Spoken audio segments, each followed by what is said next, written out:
¿Se imaginan ustedes llegar a vivir a una casa nueva para estrenarla en un barrio también nuevo y moderno y encontrarse con la sorpresa de que ya hay entes, fantasmas y todo tipo de apariciones en ella? Así como lo digo, hace algún tiempo le sucedió a mi familia esa desgracia. Debo decir que para mi familia las experiencias paranormales no eran desconocidas, pues en nuestra primera casa, que era muy antigua, ya habíamos presenciado y vivido muchas cosas, pero la justificábamos por ocurrir en una casona de la época de la colonia española. Pero las experiencias vividas en esta nueva casa sí que fueron memorables. El año 1977 fue muy intenso y emocionante para nosotros, inolvidable para mí, que ya tenía 9 años de edad, porque empezando el año mi papá se ganó la lotería y aunque no éramos pobres, sí nos cambió la vida para mejor. Aparte de invertir en su negocio, mi papá nos compró una casa en un barrio que aún tenía lotes vacíos, pero rápidamente se estaban construyendo casas elegantes y modernas, cada una según el gusto de sus dueños, en un sector de mejor estrato social que donde vivíamos, y lo mejor de todo, nueva, para estrenarla. Era una casa muy grande y bonita. La sala y el comedor estaban separados por una gran escalera que iba al segundo piso, y de ahí a una inmensa terraza. En el segundo piso estaban las habitaciones. Teníamos un cuarto para cada uno y sobraban 2 más. En la parte trasera había un gran patio tan grande como el resto de la casa, con el piso de adoquines y un recuadro de tierra fértil donde plantamos una pequeña huerta, y como decía orgulloso mi papá, la casa estaba 0 kilómetros. Era una ganga que mi papá encontró en los anuncios clasificados. Aún estaba en construcción, pero ya le faltaba muy poco y la vendían muy barata, así que la compró y contrató a unos albañiles amigos suyos para terminarla. Inclusive nos tuvimos que pasar a vivir allí antes de que terminaran de pintar todas las paredes y colocaran los enchapes de la cocina y uno de los baños, pues ya iniciaba el año escolar y mi mamá nos había matriculado en un colegio cercano. Desde el primer día, o mejor, desde la primera noche, la casa nos recibió con su actividad tan intensa, porque en esa sucedían cosas raras o extrañas, como le decían en esa época a la actividad paranormal. Al principio era algo que nos parecía inocente y hasta gracioso.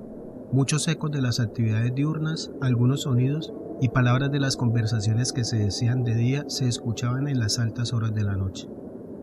Durante el primer mes, todas las madrugadas sin falta, escuchábamos ecos de la actividad, los silbidos y la voz de uno de los albañiles, un joven como de 20 años llamado Gerardo, que por ser muy alegre siempre trabajaba silbando o cantando alguna canción. Todas las noches lo escuchábamos recorriendo la casa mientras silbaba alegremente.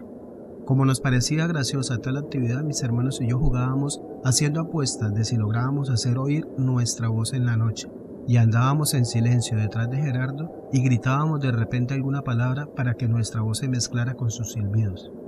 Pero en las noches no se oían nuestras palabras, sino solo los silbidos y la voz de Gerardo.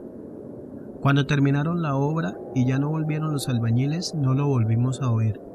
En su lugar se escuchaban con mayor claridad los ecos del trajín de la cocina y las risas de nuestras charlas y juegos en las noches y a horas distintas, y duraban solo unos segundos, tras lo cual la casa permanecía en silencio hasta el siguiente eco.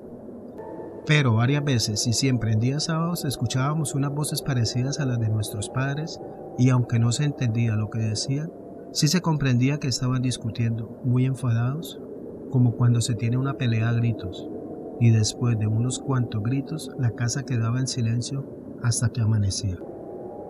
Cuando ya toda la obra estuvo terminada, mi mamá organizó una fiesta para inaugurar la casa e invitó a muchas personas.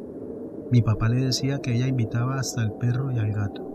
Por eso vinieron todos nuestros familiares, nuestros buenos amigos y hasta los nuevos vecinos de la cuadra. Los albañiles también fueron invitados y obviamente Gerardo estaba ahí con ellos. Aparte de mi familia, que éramos 9 personas, había en la casa esa noche otras 60 o 70 personas más. Y excepto el patio, que no tenía bombillas, todas las áreas de la casa estaban bien iluminadas y con grupos de personas divirtiéndose. Ya eran cerca de las 2 de la madrugada cuando mi hermana Carmenza miró por una ventana que había alguien agachado junto a una pared en la oscuridad del patio, y con curiosidad fue a ver quién era, creyendo que alguno de nuestros primos se escondía para fumarse un cigarrillo. Pero cuando se acercó, lo que vio fue a un hombre vestido con ropa de trabajo, que parecía estar pintando una pared. Ella pensó que era Gerardo y le dijo que ya dejara el trabajo así y disfrutara la fiesta. Pero esa persona no dio señales de oírla ni le respondió. Entonces ella se acercó más para hacerse oír por sobre la música y extendió el brazo para tocarlo por el hombro. En ese momento, él se volteó hacia ella. Era un ente que parecía ser Gerardo, pero no se le veía el rostro. Parecía un muñeco de trapo al que le borraron la cara. Mi hermana la pudo ver durante unos segundos antes de entrar en pánico, y cuando ella empezó a gritar aterrorizada, el ente se esfumó en el aire. Como mi hermana solo tenía 13 años, los demás chicos le hacíamos la burla y alguien la delató que había estado tomando sabajón, que era el licor que mi mamá le ofrecía a las señoras. Así que todos desestimamos el relato de mi hermana, creyendo que había sufrido una alucinación por el cansancio natural de ese día y tal vez por el poco o mucho alcohol que hubiera bebido. Pero ella se sostenía en su historia, y por muchos meses no volvió a salir al patio y menos en horas de la noche. Algunos días después nos visitaron unos amigos de toda la vida, Javier y su mamá, la señora Carmen. Como ellos eran amigos de mucha confianza, los atendimos sin tanto formalismo, con un chocolate caliente en la mesa de la cocina, y estando en la charla, Javier me llamó aparte y me preguntó si era bravo el perro que teníamos. Yo le dije que no teníamos un perro, pero él aseguraba que desde su silla vio la silueta de un animal grande que pasó por el frente de la cocina y caminó hasta debajo de la escalera que va al segundo piso. Pensando que algún perro callejero se había metido a la casa, fuimos con Javier y mis hermanos a mirar, pero no había nada, aparte de un mal olor como a huevo podrido. Sin embargo, mi hermano César, que ya tenía 16 años, dijo que él también lo había visto varias veces, pero no había dicho nada porque no estaba seguro y además pensaba que no le íbamos a creer, tal como le sucedió a mi hermana la noche de la fiesta. Pero ahora que Javier también lo vio, supo que era algo real y nos contó su experiencia. Al decirle todo esto a mi padre, él no nos creía, a pesar que también él escuchaba los ruidos en las noches. Decía que eso era un fenómeno normal debido a que la casa era nueva y se estaba asentando. Mi padre siempre se esforzaba por encontrar una explicación lógica a cada fenómeno que se presentaba y solo se convenció la noche que estuvo presente durante una de las experiencias más extrañas que vivimos allí. Mi papá había comprado un auto nuevo y quería conducirlo fuera de la ciudad, así que junto con un tío mío y su familia hicimos un paseo a un pueblo cercano a Bogotá para almorzar todos allí y para que al mismo tiempo mi padre practicara la conducción del auto. En el paseo todo estuvo bien. Y como íbamos en 2 carros, de regreso mi papá y mi tío hicieron una apuesta. Los que llegaran primero a la casa debían empezar a hacer la comida que quisieran para todos, pero los que llegaran de último deberían pagarla. Así que nos separamos y cada uno tomó la ruta que creyó más rápida tratando de llegar primero. Cuando nosotros llegamos, escuchamos música y sonidos dentro de la casa, como de una radio o un tocadiscos, y las carcajadas o risas y voces de personas se oía como la algarabía de una fiesta, o al menos de un grupo de personas jugando y divirtiéndose. Lógicamente pensamos que mi tío había llegado primero que nosotros e intentamos entrar a la casa, pero por alguna razón no podíamos abrir la puerta. La llave giraba normalmente y podíamos sentir cómo corría el pasador, pero la puerta no abría. Parecía como soldada o trancada por dentro. De nada sirvió timbrar con insistencia ni llamar a gritos a mi tío y mis primos, y hasta golpear la puerta fuertemente con las llaves, pues nadie salió a abrir. Mi papá estaba furioso con mi tío porque creíamos que eran él y su familia quienes estaban dentro de la casa, y por el ruido de la música y las risas no podían oírnos. Pero como a la media hora de estar en esa situación, llegaron mi tío y su familia, muy aburridos por haber perdido la apuesta. Al explicarle lo que pasaba, mi tío, extrañado por lo que le dijimos, introdujo la llave y la giró en la cerradura.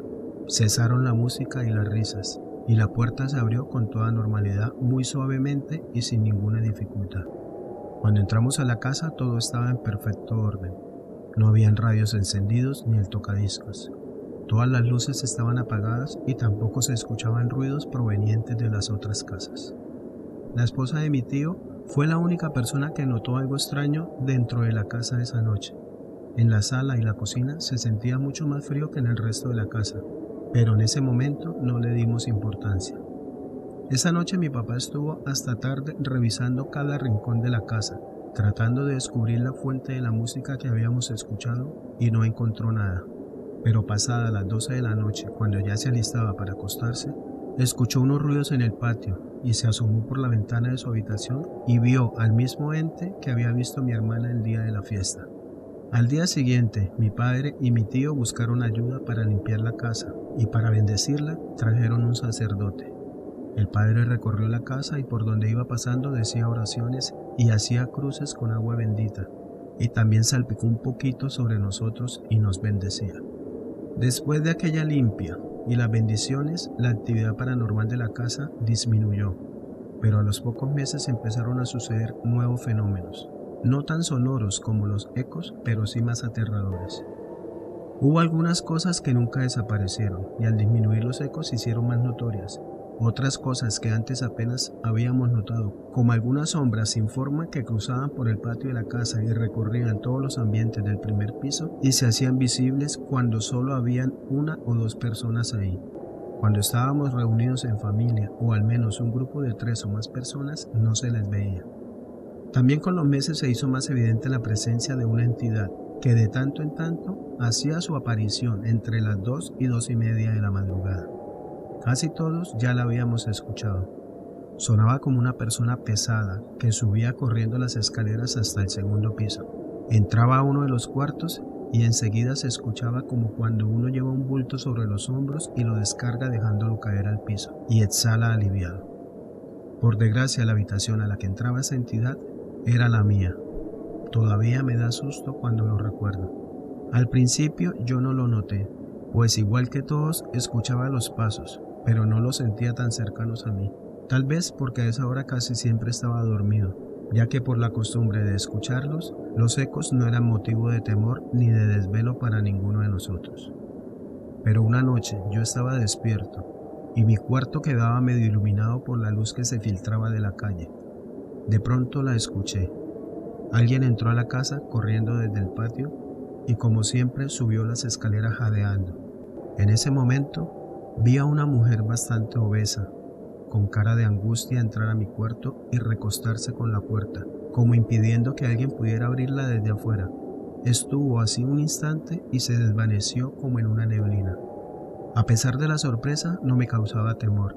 En mi mente conecté los sonidos de pasos subiendo por las escaleras con la acción que acababa de ver, y debido a mi curiosidad, en adelante procuraba estar despierto a esa hora por si podía mirar qué más pasaba. Así la vi otras 3 veces más, y como dije al principio no me causaba temor, pero una noche debía ser algún ruido o algo que llamó su atención, porque se percató de mi presencia y se quedó mirándome fijamente como por un minuto. Su expresión cambió de la angustia al odio. Yo me asusté muchísimo porque empecé a sentir un frío muy penetrante y su mirada me dejó paralizado. No podía ni siquiera apartar de ella mis ojos. Luego se puso un dedo sobre los labios como ordenándome que guardara silencio y se desvaneció en el aire. Después de esa noche, aterrorizado me negué a dormir ahí solo, y mi papá, como siempre incrédulo, me insistía que había sido un mal sueño, y para demostrarlo puso una cama junto a la mía y por unas 2 semanas compartimos la habitación. Yo me sentía seguro por su compañía y volví a dormir tranquilo. Pero una noche, cuando mi papá ya estaba planeando volver a su cuarto junto a mi mamá, escuchó cómo la mujer entró corriendo desde el patio. Subió jadeando por la escalera y la vio cuando entró a la habitación atravesando la puerta sin abrirla. Mi pobre padre, que no se lo esperaba, lanzó un grito invocando a la Virgen del Carmen. Creo que eso enfureció a la entidad, porque se abalanzó sobre él, que al igual que yo, quedó paralizado por el miedo, solo que mi papá, al tenerla muy cerca, sentía además una gran presión sobre el pecho que le impedía respirar. Él no paraba de orar por ayuda a la Virgen del Carmen, que al fin lo socorrió y la mujer se desvaneció como una neblina en el aire. Dicen que yo debía estar privado, porque cuando mi papá al fin pudo moverse, hizo un gran alboroto y salió corriendo del cuarto gritando y pidiéndole a mi mamá que le abriera la puerta de su habitación. Con los gritos despertó a todos los de la casa, menos a mí. Después de esa noche, ninguno volvió a dormir en ese cuarto, y solo lo utilizábamos como estudio. En los días siguientes, mi mamá, mi papá y mi tío estuvieron investigando con los vecinos del barrio la historia de nuestra casa. Averiguaron que el antiguo propietario era un señor que estaba preso por un doble homicidio. Él era un hombre muy alegre y entregado a su familia, que estaba construyendo su casa con gran ilusión para vivir en ella con sus seres queridos. Todos los sábados hacía en la propiedad reuniones con sus familiares y amigos, celebrando cada avance de la obra. Pero una mala tarde, mientras compartían unos tragos, se enteró que su esposa le era infiel. Lo había estado traicionando con uno de los albañiles, un muchacho bastante más joven que ella, y en un ataque de rabia y de celos los mató a los dos. El joven quedó muerto en el patio de la casa, junto a la pared que parecía pintar el ente sin rostro que había visto mi padre y mi hermana. La esposa intentó refugiarse en las habitaciones del segundo piso, pero hasta allí la persiguió y la mató el marido vengativo. Al verse preso, el señor tuvo que vender la propiedad muy barata, pues necesitaba el dinero para pagar su defensa. Creo que esta desgracia atrajo a la casa algunas energías y las almas de los difuntos por alguna razón permanecieron en la casa. Pero por cierto vicio que tenía mi padre, que sin saberlo nos granjeó la enemistad de una infame mujer. La actividad paranormal se arraigó en la casa. Solo con la ayuda de nuestro Padre Celestial mi madre pudo defendernos. También nos ocurrieron ahí verdaderos milagros. Pronto les hablaré de esto en otros de mis relatos. Muchas gracias.